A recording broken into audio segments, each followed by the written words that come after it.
প্রথম নাম্বার কসম হলো তিন ফলের কসম আমি আল্লাহ করলাম। ওয়াজাইতুন, আল্লাহ বলেন জাইতুন ফলের কসম আমি করলাম।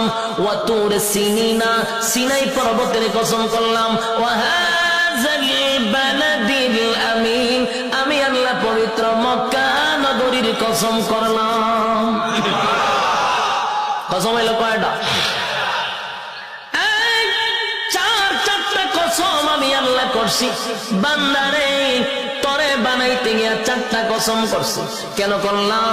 কসম করলে তুই কথার গুরুত্ব দিবি, তাই একটা দুইটা নয়, চারটা কসম কাটছি। তোরে সুন্দর করে বানাইছি, তোরে সুন্দর করে বানাইছি, তোরে সুন্দর করে বানাইছি, তোরে সুন্দর করে বানাইছি। চারবার কসম করছে। চারবার কসম করে আল্লাহ বলেন লাকাদ খালাকনাল ইনসান